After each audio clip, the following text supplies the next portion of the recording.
क्या आप जानते हैं कि अल्लाह के नबी सल्लल्लाहु अलैहि वसल्लम ने एक नमाज ऐसी भी बतलाई है जो उस नमाज को पढ़ेगा उसके पिछले 100 साल के गुनाह माफ हो जाएंगे, चाहे वो गुनाह ऐलानिया किए हों, चाहे वो सगीरा हो या कबीरा गुनाह। उस आज़ीम शान नमाज का नाम है सलातुत तस्बीह, जो सिर्फ 4 रकातें आपको पढ़नी है और उसमें खुल के अल्लाह की बड़ाई बयान करनी है। बड़ी आसान नमाज है। उसका क्या तरीका है मैं हदीस सुनाता हूँ मफहूम के साथ कि अल्लाह के नबी सल्लल्लाहु अलैहि वसल्लम एक रोज अपने चचा, प्यारे चचा अब्बास के पास तशरीफ लाए और कहा कि ए मेरे चचा, मैं आपको एक कीमती हदिया और कीमती तोहफा न दूं? और उस तोहफे में 10 अज़ीम शान फायदे हैं और वो तोहफा है सलातुत तस्बीह। जब आप उसको पढ़ेंगे तो आपके सारे पिछले गुनाहों को अल्लाह माफ कर देगा। और फिर आप सल्लल्लाहु अलैहि वसल्लम ने 10 गुनाह गिनवाए। 10।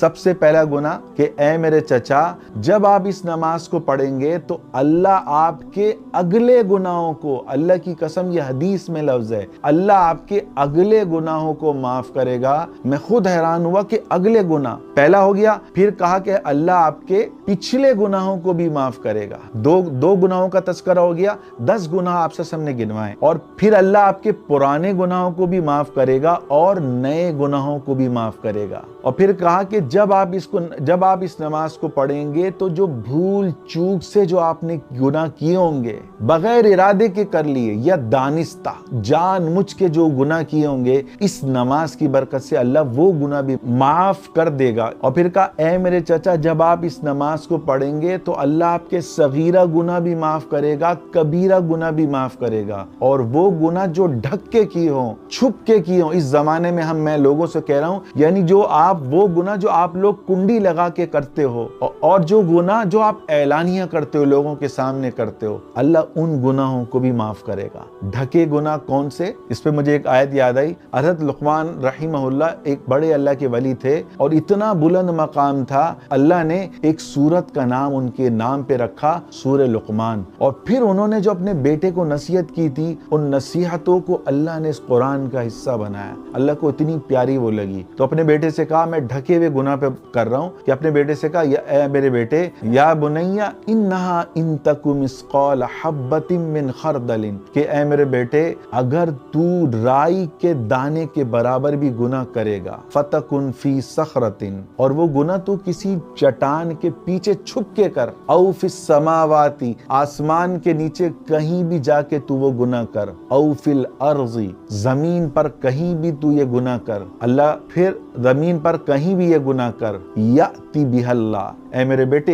एक दिन उस गुनाह की फिल्म अल्लाह तेरे सामने चला देगा, वो गुनाह तेरे सामने आ जाएंगे। यानी अपने बेटे से कहा, मेरे बेटे, कहीं भी जाके तू गुनाह कर ले, एक दिन वो गुनाह जाहिर होके रहेगा। तो आज तो वीडियो और कैमरे की आने के बाद अब तो जाहिर हो गया है कि क़यामत के दिन हमारी पूरी वीडियो चला दी जाएगी, मेरे बंदे तूने ये किया, तूने ये किया। और कुरान बता रहा है कि उस दिन इंसान की जिल्द, उसके आज़ा गवाही देंगे कि अल्लाह इसने ये गुनाह किया, और ज़बान पे मोहर लग जाएगी। तो इस नमाज की बरकत से कहा, मेरे चचा, जो गुनाह आपने छुप के किए होंगे, जो आपने ऐलानिया किए होंगे, अल्लाह उसको भी माफ कर देगा। और फिर ये नमाज इतनी है, मैं अपने चचा से कहा कि ऐ मेरे चचा, हो सके तो इस नमाज को रोज पढ़े, वरना तो हर जुम्मे इस नमाज को पढ़े। अगर जुम्मे भी ना पढ़ सके तो साल में एक दफा जरूर, ऐ मेरे चचा, इस नमाज को पढ़ना। और साल में भी नहीं पढ़ सके तो मेरा दीदो देखे कितनी अहमियत है। कहा मेरे चचा, जिंदगी में एक मर्तबा इसको जरूर पढ़ लेना। क्या फायदा होगा? जो पीछे गुजर चुका है सारे पिछले माफ। अगर इस नमाज की आपको तौफीक मिल गई, समझ लें अल्लाह की कसम, आपके सारे पिछले गुनाह माफ हो गए, सिवाय हुकूकुल इबाद के। किसी का हक मारा हो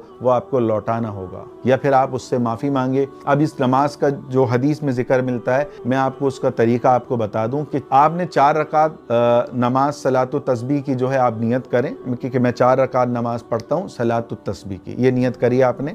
अब ये नमाज ज़ोहर की नमाज की तरह है। अब इसमें आप ज़ोहर, इसमें फ़र्क क्या है आप खुद समझें, बहुत आसानी से समझ में आ जाएगी ज़ोहर की मिसाल से। इसमें आपको अल्लाह अकबर कहने के बाद आपने सना पढ़ी, सना के बाद आपको क्या पढ़ना है? सुब्हानल्लाहि वल्हम्दुलिल्लाहि वला इलाहा इल्लल्लाहु वल्लाहु अकबर। ये आपको पढ़ना है 15 दफ़ा। फिर आपको सूरह फातिहा पढ़नी है, फिर आपको सूरत पढ़नी है, फिर आपको 10 दफ़ा दोबारा सुब्हानल्लाहि वल्हम्दुलिल्लाहि वला इलाहा इलाहा इल्लल्लाह वल्लाहु अकबर। इसके बाद आप जो है रुकू में गए तो रुकू की तस्बीह के बाद सुभान रब्बिल अज़ीम 3 दफा पढ़ने के बाद आपने सुभानअल्लाह वल्हम्दुलिल्लाह वला इलाहा इल्लल्लाहु वल्लाहु अकबर पढ़ना है 10 मरतबा। रुकू से खड़े हुए 10 मरतबा पढ़ा। इसके बाद आप सजदे में गए, आपने 10 दफा पढ़ा सजदे की तस्बीह के बाद। सजदे से बैठे आप 10 दफा पढ़ा। दोबारा आप दूसरे सजदे में गए 10 दफा आपने पढ़ा। ये आपका हो गया 75 मरतबा। इस तरह आपको मजीद 3 रकात और पढ़नी है और ये आपकी हो गई सलातुत तस्बीह। चारों रकातें एक तरह है। फर्क क्या है कि पहली रकात में सिर्फ सना आ रही है,